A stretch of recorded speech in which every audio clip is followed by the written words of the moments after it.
भगवान श्री कृष्ण प्रभु कहते हैं कि अयम ही परमो लाभो गृहेषु गृहमेधिनां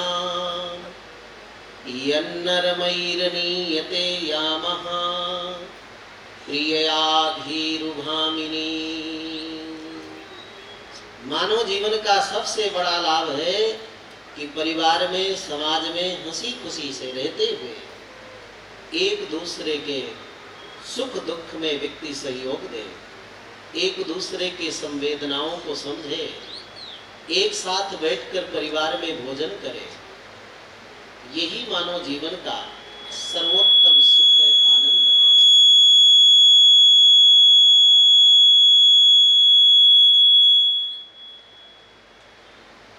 भगवान श्री कृष्ण प्रभु ने रुक्मिणी जी को जब ये बातें कही तो रुक्मिणी जी को भी बड़ा दुख हुआ कि मेरे स्वभाव के कारण प्रभु को कष्ट हुआ। भगवान श्री कृष्ण प्रभु ने रुक्मिणी जी से कहा कि व्यक्ति चाहे तो हर दिन अपने चारों युगों का अनुभव कर सकता है। प्रातः काल का समय होता है सतयुग का। सुबह बैठ करके व्यक्ति को भजन पूजन आराधन आत्मचिंतन करना चाहिए और 10 बजे के बाद में पूरा दिन अपने कर्तव्य पालन में लगाना चाहिए।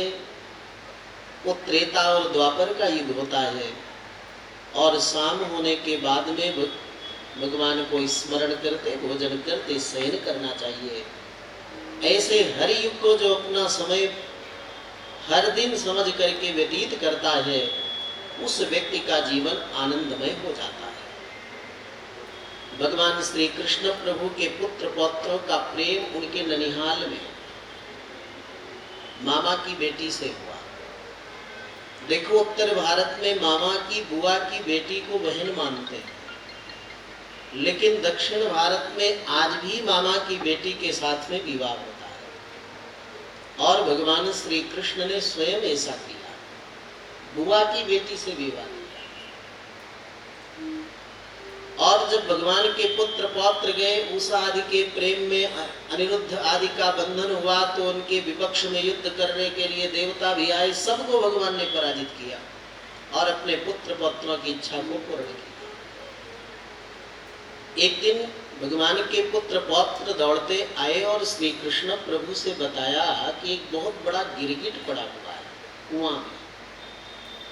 भगवान श्री कृष्ण गए और चरण से स्पर्श किया तो मुक्त होकर स्तुति करता स्वर्ग चला गया।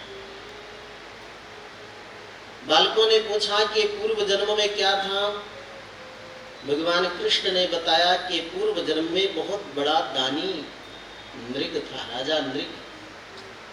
जिस गौ का दान ब्राह्मण को किया वो गाय लौट कर आ गई और फिर उसी गाय का दान दूसरे को कर दिया। दोनों ने कहा मेरी है, उसने कहा मेरी है,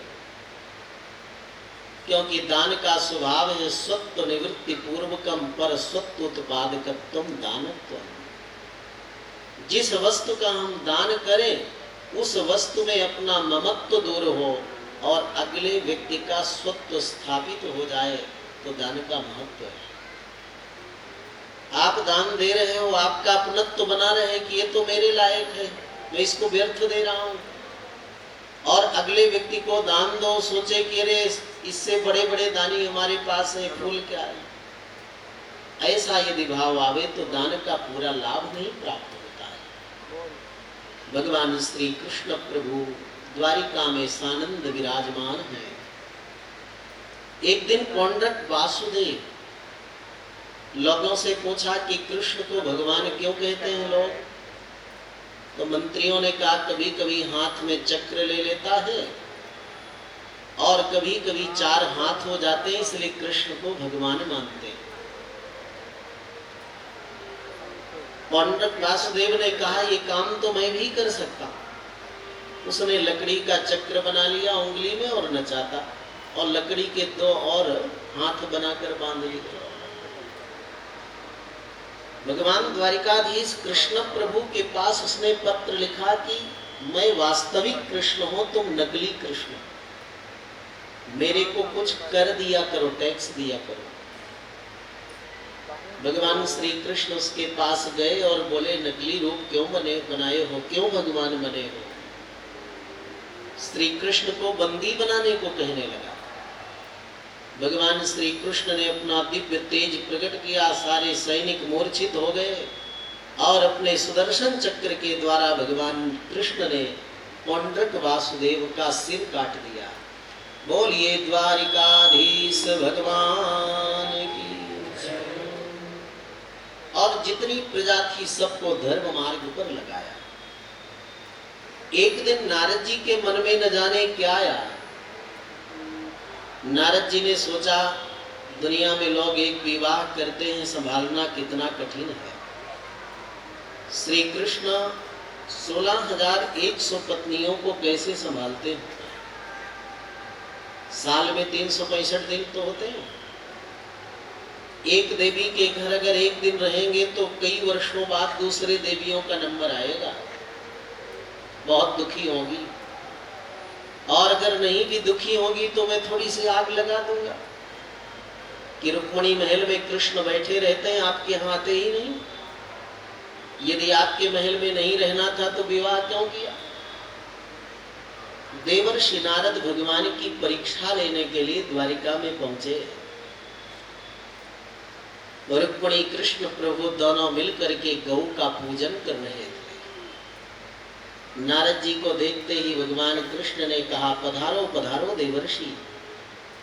आतिथ्य सत्कार किया, 2-4 लड्डू खिलाए। कुछ दिन हमारे घर में विराजो ना।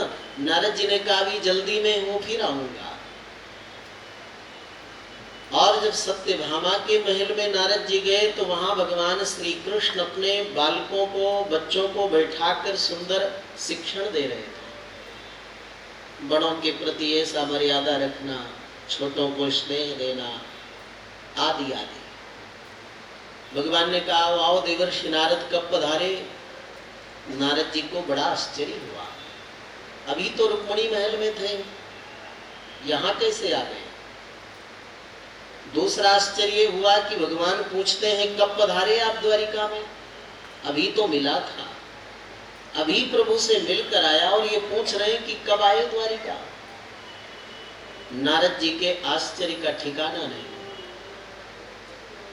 नारद जी ने विचार किया कि एक एक घर में अगर एक एक लड्डू खाऊंगा तो 16,108 लड्डू होते हैं, और एक एक घंटा अगर एक एक घर में लगेगा तो कई वर्ष लगेंगे परीक्षा लेने में।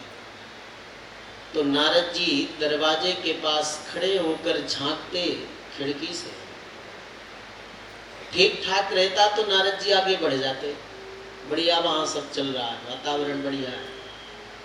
नारद जी हजारों महलों में जाकर झांक कर देखा तो भगवान श्री कृष्ण हर महल में विद्यमान दिखे, हर महल में प्रभु का दर्शन मिला। कहीं भगवान ब्राह्मणों का पूजन कर रहे, कहीं गौ पूजन कर रहे, कहीं प्रजा का मंत्रणा कर रहे, कहीं मंत्रियों से मंत्रणा कर रहे। अनेक रूप रूपाय विष्णवे प्रभु विष्णवे। अनेक रूप में भगवान को देख करके देवर्षि नारद ने दंडवत प्रणाम किया और कहा, भगवान आप तो विश्वंभर हैं, सारे विश्व का भरण पोषण आप करते हैं, तो आपके लिए 16,108 देवियों का पोषण करना कोई बहुत बड़ी बात नहीं है। एक बार लक्ष्मी जी के मन में संदेह हुआ ना, भगवान आप विश्वंभर हैं, सबका भरण पोषण करते हो। भगवान ने कहा हाँ। तो लक्ष्मी जी एक चींटी को एक चूड़ीदार ढक्कन में शीशी में बंद कर दी और भूल गई। 10 दिन बाद जब याद आई तो सोचा अब तो चींटी मर गई होगी। जैसे ढक्कन खोलती हैं तो देखती हैं कि चींटी भी जीवित है और एक दाना अन्न का भी उसके पास पड़ा हुआ है और वो चींटी बड़े प्रेम से खा रही है। लक्ष्मी जी भगवान के चरणों में वंदन की, धन्य है प्रभु, आपको इसीलिए जगदीश कहते हैं, जगदीश्वर कहते हैं, विश्वंभर कहते हैं। नारद जी भगवान की महिमा का गुणगान करते हुए, यशोगान करते हुए और भ्रमण करने लगते हैं और इधर प्रभु जरासंध का उद्धार करते हैं। भगवान श्री कृष्ण की कृपा से युधिष्ठिर जी ने राजसूय यज्ञ किया और उस यज्ञ में सबको काम अलग अलग बांट दिया। निमंत्रण देने का कार्य अर्जुन को दिया, अगवानी करने का कार्य युधिष्ठिर जी को दिया, लोगों ऋषि महात्माओं को रुकाने ठहराने की व्यवस्था नकुल सहदेव को दिया और स्वयं भगवान श्री कृष्ण ने क्या कार्य लिया हो। जब महात्मा ऋषि लोग भोजन कर लेते तो उनके पत्तल उठाने का कार्य भगवान श्री कृष्ण ने लिया। अयोध्या जी में बड़े उच्च कोटि के संत आज भी हैं और जब महात्मा लोग भोजन कर लेते हैं तो उनके जूठे पत्तल से एक एक कण निकाल करके वो बड़े बड़े उच्च कोटि के संत हैं पाते हैं, शीत प्रसाद पाते हैं। और जब यज्ञ संपन्न हो गया तो सभी मंडप में विराजमान हुए बड़े बड़े ऋषि, राजा ऋषि, महर्षि, देव ऋषि, ब्रह्मर्षि थे, बड़े बड़े ज्ञानी महापुरुष थे। सबसे पहले किनका सत्कार किया जाए, पूजन किया जाए, प्रश्न उठा। निर्णय नहीं हो पा रहा था क्योंकि बड़े बड़े महापुरुष विद्यमान थे। सबसे पहले किनकी पूजा हो? तो जरासंध तो बड़ा दुष्ट था लेकिन उसका बेटा बड़ा धर्मात्मा था, सहदेव नाम था। उठकर खड़ा हुआ और कहा, जिस सभा में साक्षात देवाधिदेव सर्वेश्वर भगवान कृष्ण विद्यमान हो वहां आप लोगों को एक प्रश्न ही नहीं करना चाहिए। तस्मात् कृष्णाय महते दीयतां परमार्हणम् एवं चेत् सर्वभूतानां आत्मनश्चार्हणं भवेत। जहां कृष्ण विद्यमान हो वहां एक प्रश्न नहीं करना चाहिए कि किसकी पहले पूजा हो, बीच में हो, बाद में, क्योंकि चराचर जगत में प्रभु तो विद्यमान है, इसलिए और सबकी पूजा करने की जरूरत नहीं।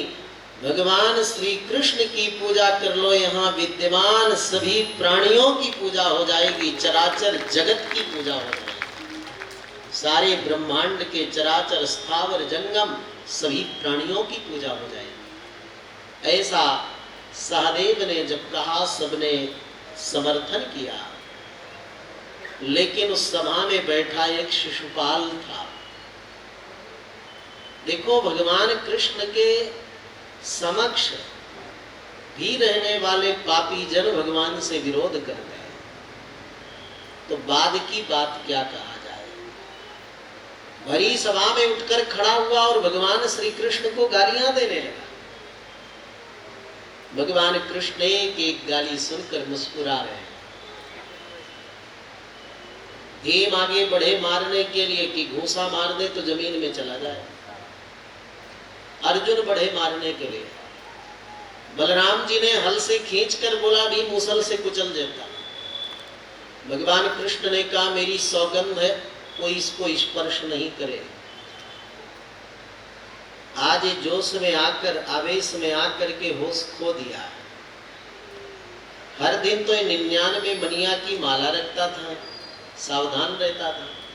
आज इसके हाथ में मनिया की माला नहीं है।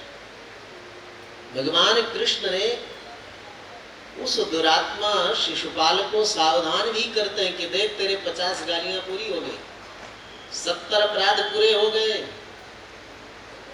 देख 90 हो गए, 95 हो गए, सावधान। लेकिन भगवान कृष्ण को गाली बकता गया। बुआ का बेटा था ना, तो जब जन्म हुआ तभी आकाशवाणी हुई कि इसका वध कृष्ण अपने हाथों से करेंगे। तो बुआ रो पड़ी। तो भगवान कृष्ण ने कहा, मैं आपको वचन देता हूं कि इसके 99 अपराध मैं क्षमा करूंगा। 99 बहुत होते हैं। भगवान उस वचन को पूरा करते हैं। भरी सभा में जहां सब राजा महाराजा ऋषि महर्षि ब्रह्मर्षि बैठे हैं, उन सब के बीच में 99 गालियां देता रहा। भगवान कृष्ण सहन करते रहे। आज हमारे अंदर से सहनशीलता समाप्त हो गई हो, इसीलिए तो झगड़े इतने होते हैं ना, परिवार में, पति पत्नी में, पिता पुत्र में, मित्र में, बंधु में। छोटी छोटी बातों में व्यक्ति महाभारत कर लेते हैं, गोलियां चल जाती है, जनहानि हो जाती है। सर्वसमर्थ भगवान श्री कृष्ण चाहे तो 1 सेकंड में समाप्त कर सकते हैं शिशुपाल को, लेकिन 99 बार गाली से। और जैसे वचन पूरा हुआ, भगवान ने सुदर्शन चक्र उठाया और चक्र सिर को काटकर धड़ से अलग कर दिया। बोलिए द्वारिकाधीश भगवान की। मायावी साल्व का भी भगवान ने उद्धार किया। आगे चल करके बलराम जी सूत का वध करते हैं तो बलराम जी तीर्थ यात्रा में जाते हैं। श्रीमद् भागवत में श्री रंगनाथ भगवान की चर्चा है, कांची में वरदराज भगवान की चर्चा है, कावेरी नदी की चर्चा है और तिरुमला में भगवान वेंकटेश की चर्चा है। कम से कम 5000 वर्ष भागवत को लिखे हुए सब लोग मानते हैं। तो 5000 वर्ष पूर्व बलराम जी भगवान के दर्शन करने जाते हैं श्रीरंगम। काम कोष्णीम पुरीम कांचीम कावेरीम च सरिद्वराम श्रीरंगाख्यम महापुण्यम यत्र सन्निहितो हरिः। कांची में वरदराज भगवान के दर्शन किया बलराम जी ने, कावेरी में सुंदर स्नान किया और श्री रंगनाथ भगवान का दर्शन किया। श्री रंगम में जहां भगवान श्री हरि नित्य विराजमान रहते हैं। भागवत में आलवारों का भी संकेत किया है, भूत योगी, सिरो योगी, महत योगी, कुलशेखर आदि का। सतयुग त्रेता द्वापर में बड़े बड़े ज्ञानी जन जो लाभ प्राप्त नहीं कर पाते, पुण्य प्राप्त नहीं कर पाते, वो कलयुग में कलौ खलु भविष्यन्ति नारायण परायणाः, वो कलयुग में जन्म लेकर के भगवान श्री हरि का यशोगान करेंगे। तो आज भी 4000 दिव्य प्रबंधों का दिव्य भाव सूर्यों का हम लोग अनुभव करते हैं। और तिरुमला में भी भगवान वेंकटेश का दर्शन किया। उसका भी उल्लेख है कि द्रविड़ेषु महापुण्यम दृष्ट्वा त्रिं वेंकटम प्रभुम। तिरुमला में भगवान वेंकटेश का दर्शन करके बलराम जी बड़े आनंदित मुदित होते हैं। देखो 4 युग के 4 भगवान हैं ना, 4 आराध्य हैं। सतयुग में वरदराज भगवान, त्रेता में रंगनाथ, द्वापर में जगन्नाथ और कलयुग में किनकी ज्यादा पूजा होती है?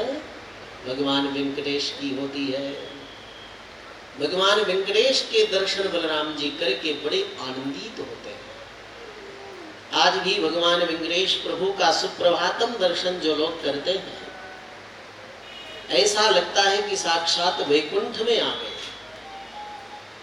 प्रातः काल ब्राह्म मुहूर्त में 3 बजे ही भगवान के सन्निधि में वैदिक जन वेद मंत्र का उच्चारण कर जब भगवान का उत्थापन करते हैं, अत्रादि सप्तऋषयः समुपास्य संध्याम् आकाश सिंधु कमलानि मनोहराणि आदाय पादयुग्मर्चयितुं प्रपन्नाः शेषाद्रिशेखर विभो तव सुप्रभातम्। हे प्रभो, हे श्रीनिवास, हे वेंकटेश, हे शेषाचलवासी, हे गोविंदराज। देखिए अत्रि, गौतम आदि महर्षि आपके द्वार पर खड़े हैं आपका दर्शन करने के लिए, आपका अभिषेक करने के लिए। नेत्र खोलिए। हे भगवान, ये सप्त ऋषियों के हाथ में जो सोने का कलश और उसमें गंगा जल और उसमें अनेक प्रकार की औषधियां हैं, कौन कौन सी औषधि है आपके अभिषेक कराने के लिए? एला लवंग घनसार सुगंधि तीर्थम दिव्यम वियत्सरस हेम घटे सुपूर्णम। उस जल में सुंदर केसर है, इत्र है, कपूर है, सर्वौषधि है, लौंग है, इलायची है। इन सभी दिव्य पदार्थों से मिश्रित गंगा जल से सप्त ऋषि आपका अभिषेक करने के लिए खड़े हैं द्वार में। हे प्रभु, आपके इस तिरुमला में घाटी सुते विहगराज मृगाधिराज नागाधिराज गजराज हयाधिराजा स्वस्वाधिकार मधिकम। आपके इस तिरुमला में क्या सिंह, क्या व्याघ्र, क्या हाथी, क्या मृग, ये सब अपनी अपनी मर्यादा में रह करके आपका स्तमन कर रहे हैं। देवर्षि नारद भी आपके द्वार पर खड़े हैं कि तंत्री प्रहर्ष मधुर स्वनया पिपंचा गायन्त्यनंत चरितम तव नारदोपी। नारद जी भी अपने वीणा में आपका उत्थापन करा रहे, गुणगान कर रहे। आप नेत्र खोलिए, ऐसा सुप्रभातम करके भगवान का भक्तजन आज भी। और जब अभिषेक करके श्रृंगार हो जाता है भगवान का, तो भक्तजन स्तुति करते हैं। बड़ी सुंदर स्तुति जिसमें भगवान के अनेक रूपों का वर्णन आ जाता है। आइए आप ही प्रेम से स्तुति कर लें।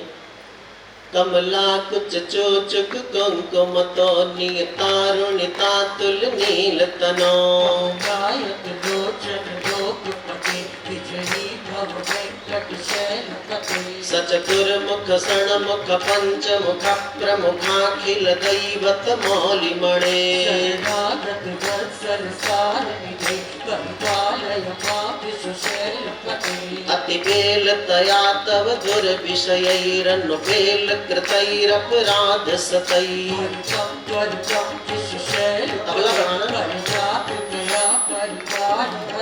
अधि वेंकट शैल मुदार मते जनताभिमताधिक दान रता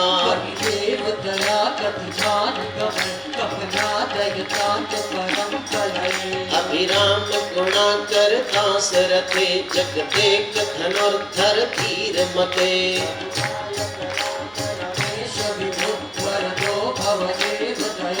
कमला कुच चोचुक कुंकुम तो नियतारुणिता तुल नील तनो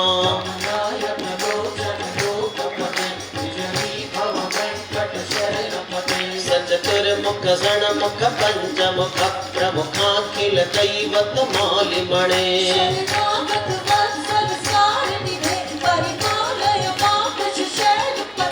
अतिकेल तया तव दुर्विषयैरनुपेल कृतैरपराध सतै।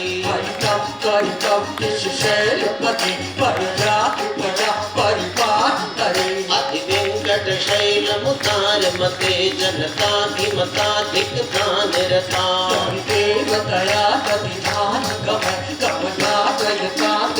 ऐसे भगवान की दिव्य स्तुति करते हैं। और जब संस्कृत में स्तुति नहीं आती तो हिंदी में भी कर लेते हैं। क्या कहते हैं? हम तो तेरी शरण में आए श्री बालाजी गोविंदा, हम तो तेरी शरण में आए श्री बालाजी गोविंदा। राज बचा लो आज हमारी वेंकट रमणा गोविंदा, राज बचा लो आज हमारी वेंकट रमणा गोविंदा।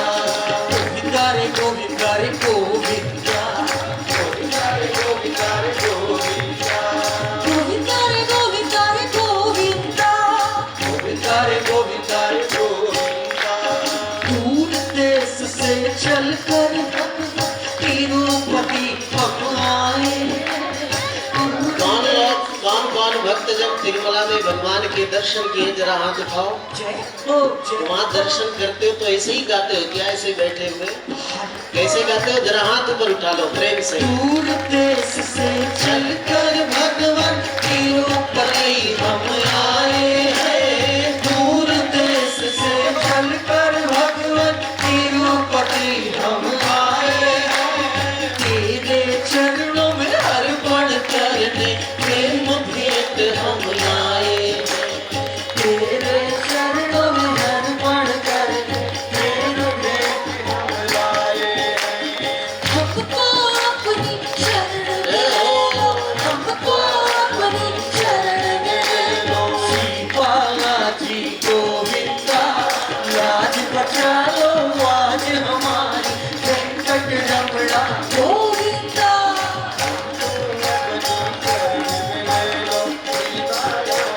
गोविंदा, लाज बचा लो आज हमारी, वेंकट रमणा गोविंदा।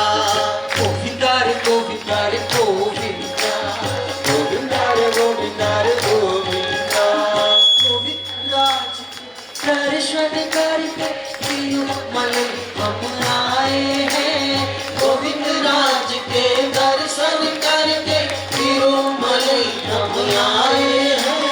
वेद शास्त्र की महिमा सुनकर पुष्करणी में नहाए हैं, वेद शास्त्र की महिमा सुनकर पुष्करणी में नहाए हैं। वरहराज की करी रे अर्चना, वरहराज की करी रे अर्चना, तेरे खातिर जय हो। गोविंदा, लाज बचा लो आज हमारी, वेंकट रमणा गोविंदा, लाज बचा लो आज हमारी, वेंकट रमणा गोविंदा।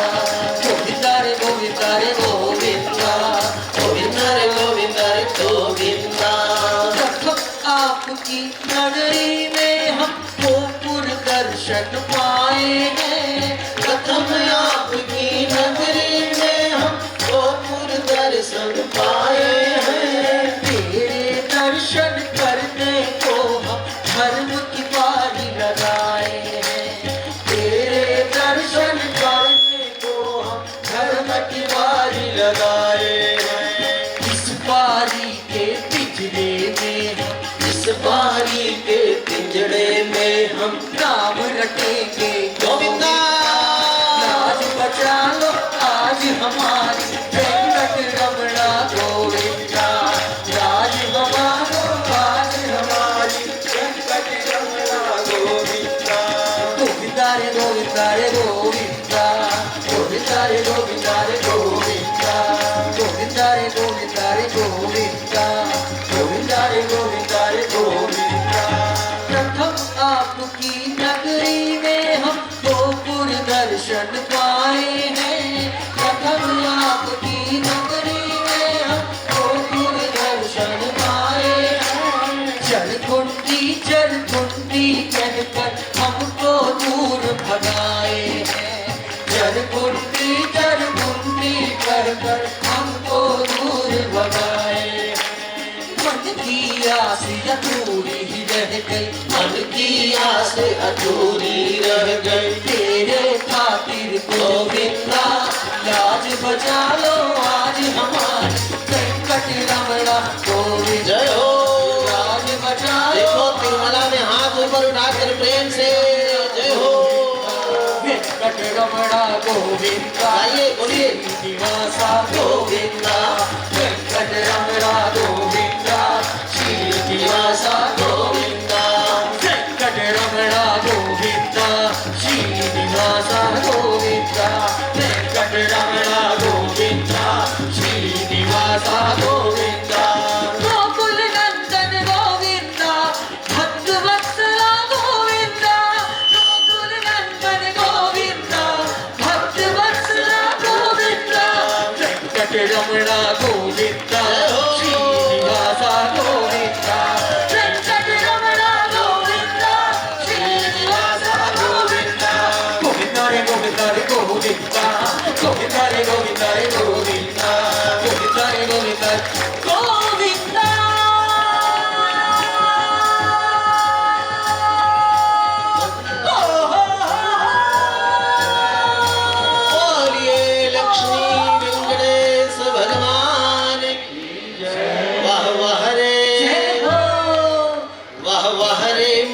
फकीरा की वाह वाह रे, मौज फकीरा की, वाह वाह रे मौज फकीरा की, वाह वाह रे। हरे मौज फकीरा की, फकीरा की, फकीरा की, फकीरा की मौज फकीरा की, फकीरा की, फकीरा की, फकीरा की मौज फकीरा की। वाह वाह रे, वाह वाह रे, वाह वाह रे मौज फकीरा की, वाह वाह रे मौज। और ये लक्ष्मी वेंकटेश भगवान की आज के आनंद की बोलिए श्री स्वामी महाराज की। जय जय श्री राम, जय जय श्री राम। परीक्षित ने सुखदेव जी के चरणों में प्रार्थना की, गुरुदेव कोई ऐसा प्रभु का चरित्र सुनाइए जिसको सुनकर मेरे मन में दृढ़ विश्वास हो जाए कि प्रभु अपनाते हैं तो कभी ठुकराते नहीं। 7वां दिन है, ऐसा प्रभु का पावन चरित्र सुनाए कि प्रभु के चरणों में मेरा मन स्थिर हो जाए। परम भक्त सुदामा का चरित्र सुखदेव जी सुनाते कि कृष्णस्यासीत् सखा कश्चित् ब्राह्मणो ब्रह्मवित्तमः विरक्तः इन्द्रियार्थेषु प्रशान्तात्मा जितेन्द्रियः। अगर ऐसा आपका स्वभाव आप में गुण हो तो आपको भी प्रभु अपना मित्र बना लेंगे। सुदामा जी में क्या क्या गुण थे जिस कारण प्रभु ने मित्र बनाया? ब्राह्मण ब्रह्मवित्तम। सुदामा श्री कृष्ण को अपना सर्वस्व मानते थे, विरक्त थे, विषयों से निरासक्त रहते हुए भिक्षा में जो मिलता उसको लेकर भोग लगाकर अतिथि गौ को बांट करके पाते थे, अपरिग्रही थे, बड़े संतोषी थे, जितेंद्रिय थे, मन बड़ा शांत था, तितिक्षु थे, सहनशील थे। ये सारे गुण यदि आप में हो तो आप भी प्रभु के प्रिय बन सकते हो। गृहस्थाश्रम में रहने के कारण 3 घर में भिक्षा मांगते, चौथे घर भिक्षा न मांगते। अगर 3 बार बोलने पर कोई भिक्षा न देता तो चौथी बार नहीं मांगते। नियम था सुदामा जी का, अपने नियम को नहीं तोड़ते।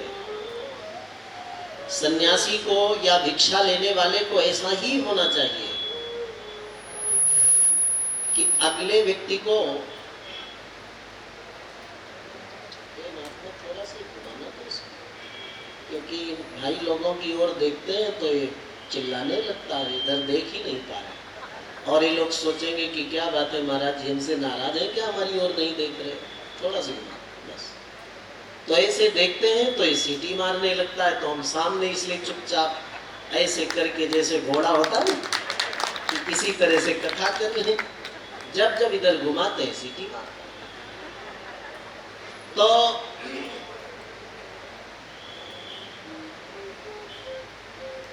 ऐसे ही भिक्षा लेनी चाहिए कि गृहस्थ व्यक्ति के घर में कोई व्यवधान भी ना हो, कष्ट भी ना हो और भिक्षा ले लिया जाए।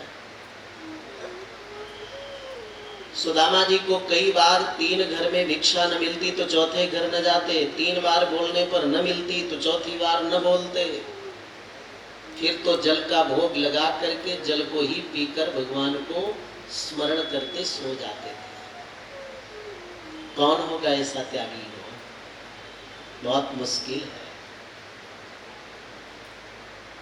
10-10 दिन तक अगर भिक्षा नहीं मिलती तो पानी पीकर भगवत कृपा अनुभव करते हुए सो जाते थे। 10-10 दिन तक लगातार भोजन न मिले तो सोचो क्या दशा होगी शरीर की। एक एक हड्डियां दिखने लगी, कमजोर हो गए, चलते तो लड़खड़ा करके गिर पड़ते थे। पत्नी को बड़ा दुख होता पति के कष्ट को देखकर। पत्नी सुशीला कहती आप और कुछ काम कर लो, नौकरी कर लो, सुदामा ने कहा, नहीं, भोजने छाजने चिंताम वृथा कुर्वन्ति वैष्णवा। यदि भोजन कपड़े के लिए हम और कुछ उपाय किए तो धिक्कार है हमारी भक्ति की। भक्ति को भगवान स्वयं इसकी व्यवस्था करेंगे। महीनों महीनों बीत जाते, जब भोजन न मिलता तो भी पत्नी को अधीर देख करके सुदामा जी श्री कृष्ण की कथा सुनाते। आपत्ति में, विपत्ति में, कष्ट में भगवान को याद करो तो सहन शक्ति बढ़ती है। पत्नी सुशीला को सुदामा जी कहते, देख देवी, बचपन में हम लोग गुरुकुल में रहते थे, हमारे बीच में श्री कृष्ण विराजमान थे, मेरे को बड़ा आदर देते, बड़ा सम्मान करते, ऊंचा आसन में बैठाते, प्रणाम करते। गुरुदेव के आश्रम में जब मैं झाड़ू लगाने के पारी को करता तो मुझ सुदामा के हाथ से झाड़ू छीनकर कृष्ण मेरे हिस्से का काम भी करते थे। उनको न जाने मेरे अंदर क्या गुण दिखा, मेरे से एक दिन बोले, सुदामा, मैं आपको मित्र बनाना चाहता हूं। मैंने कहा, मैं तो गरीब ब्राह्मण हूं, आप राजाधिराज हो, मित्रता का निर्वाह मैं कैसे कर पाऊंगा, मैं मैत्री कैसे निभा सकूंगा। तो श्री कृष्ण ने कहा, सुदामा, तुम केवल हां भर दो मित्रता की, तुम केवल स्वीकृति दे दो, तुम्हें केवल स्वीकृति देना है और मित्रता का निर्वाह तुम्हें नहीं करना, बल्कि मित्रता का निर्वाह मैं खुद कर लूंगा। इधर के बिल्कुल बंद हो गए, इधर का बंद हो गया बिल्कुल। श्री हरि नारायण। कृष्णाय वासुदेवाय हरे परमात्मने प्रणतक्लेशनाशाय गोविंदाय नमो नमः। बोलिए भक्त और भगवान की। बड़ा आश्चर्य है यार, ऐसे कैसे लग जाता है। ये बिल्कुल बंद हो गया, इसको खोलो। गोविंद राधे माधवा गोपाल राधे माधवा गोविंद राधे माधवा गोपाल मेरे माधवा मेरे माधवा मेरे माधवा मेरे माधवा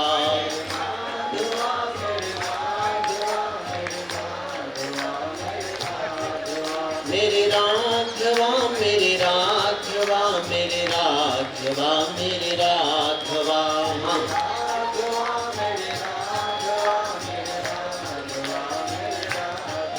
मेरे राघवा मेरे राघवा मेरे राघवा मेरे राघवा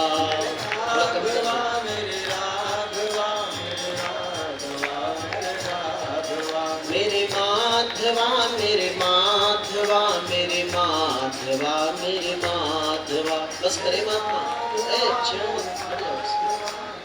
बोलिए भक्तवत्सल भगवान की। बोलिए भक्त और भगवान की। भक्तवत्सल भगवान की। गोविंद राज भगवान की।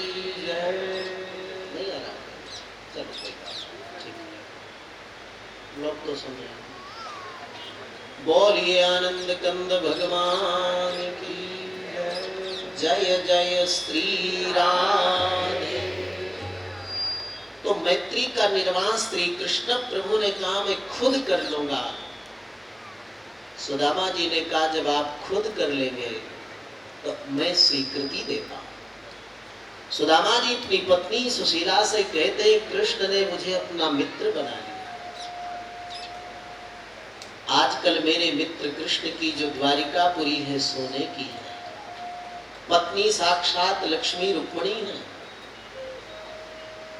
कल्प वृक्ष केवल स्वर्ग में होता है, लेकिन श्री कृष्ण की द्वारिकापुरी में सत्यभामा के आंगन में कल्प वृक्ष लगा हुआ है।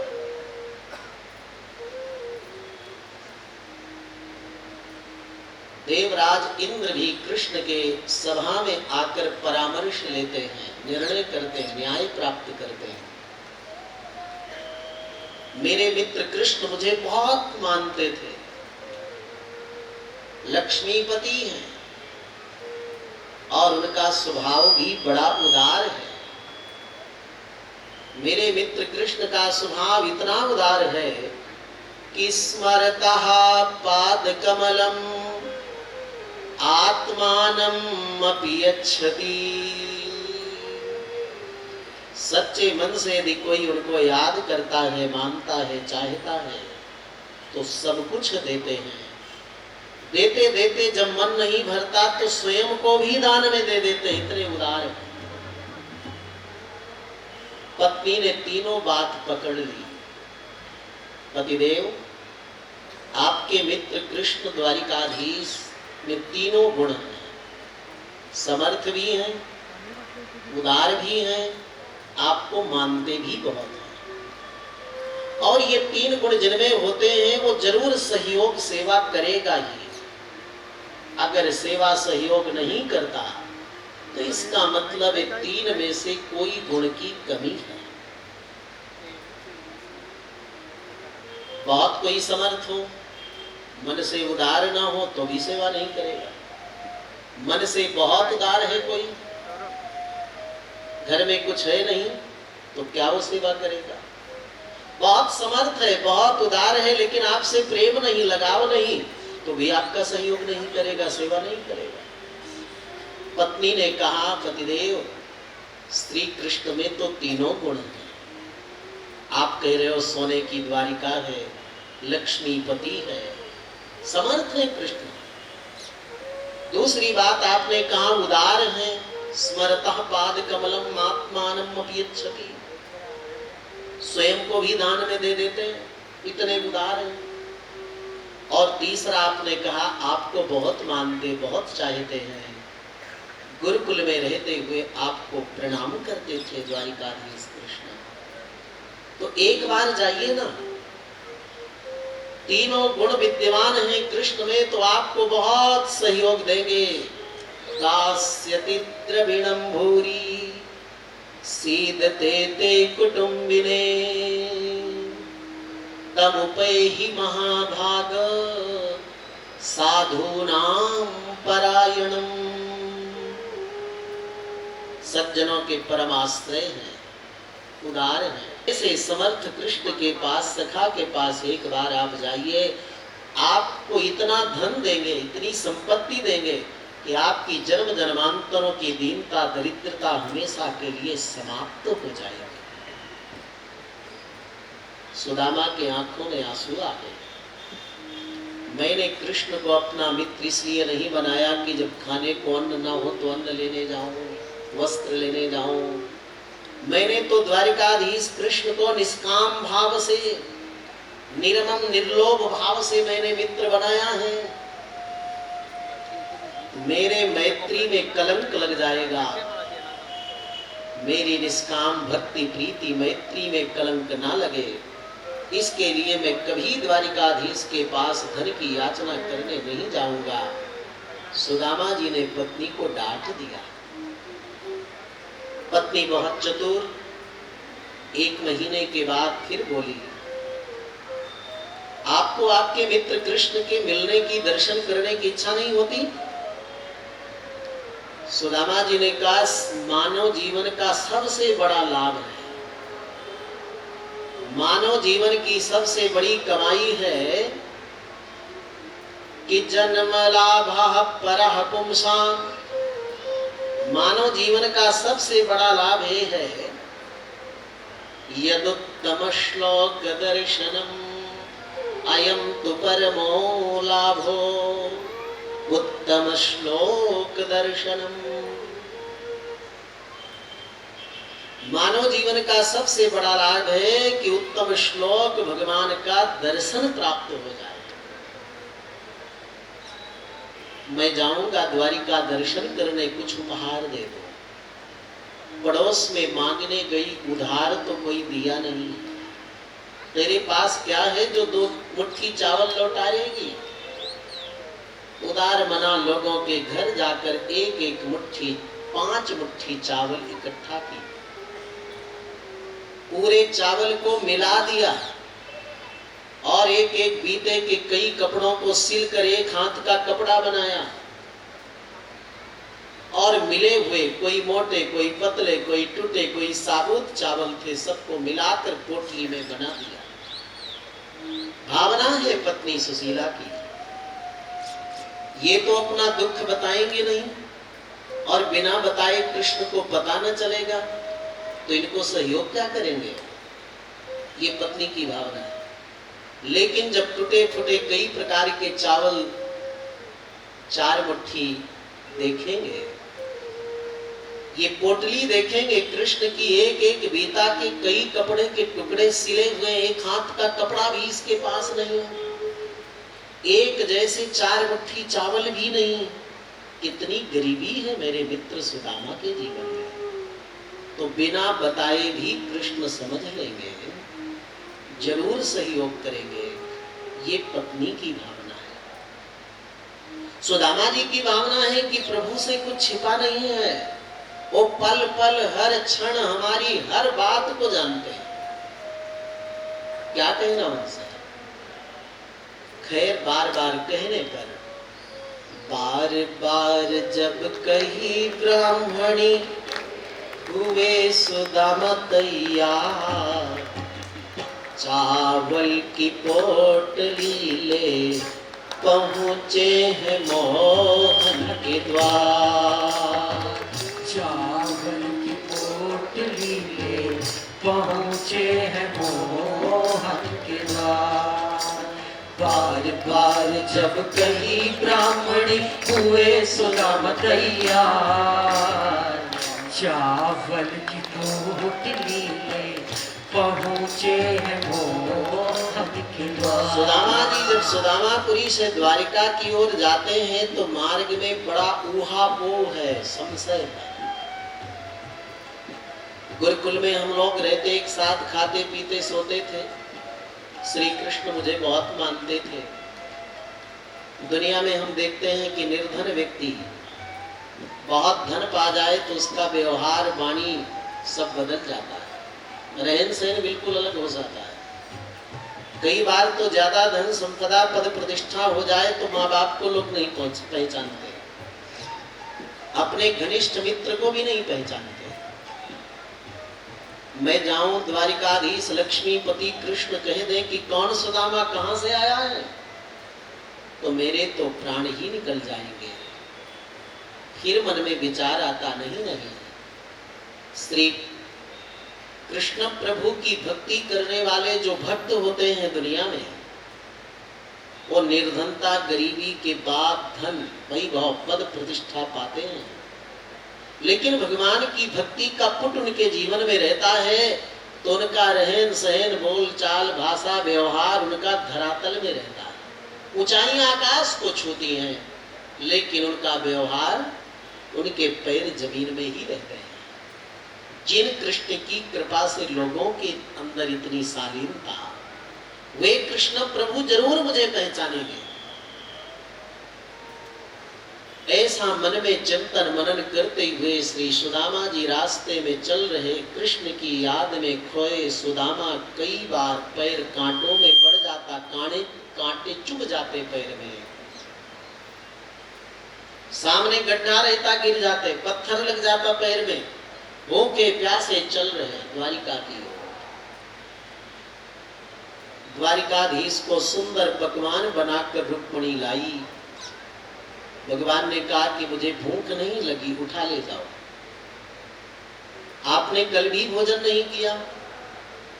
मेरा मित्र सुदामा कई दिनों से भूखा रास्ते में पड़ा है, मैं कैसे भोजन कर लूं?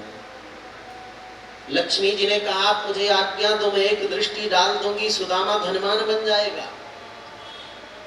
श्री कृष्ण ने कहा, रुक्मिणी तुम घर में भी जाकर सुदामा के बैठ जाओ तो कुछ कर नहीं पाओगी।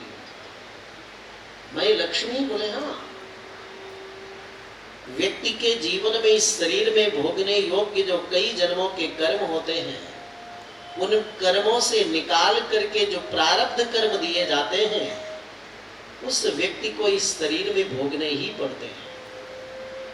वो प्रारब्ध कर्म दो प्रकार से समाप्त होते हैं, या तो करोड़ों जन्म लो और अच्छे बुरे कर्म न करो।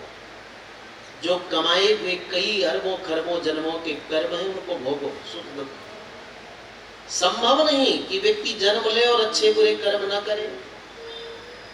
दूसरा उपाय है मेरे चरणों में पूर्ण शरणागत हो।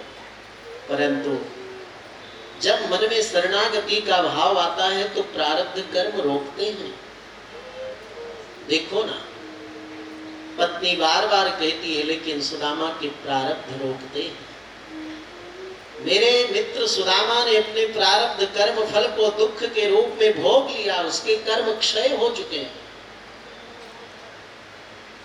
संकल्प किया श्री कृष्ण प्रभु ने, सुदामा जी द्वारिकापुरी में पहुंच गए। बड़े बड़े महल सोने के, नीलम की दहलियां, हीरे के जड़े हुए दरवाजे, सुंदर बाग बगीचा, उपवन, राजमार्ग, राजप्रासाद देखकर सुदामा जी नाचने लगे, नृत्य करने लगे, आनंद मग्न हो गए।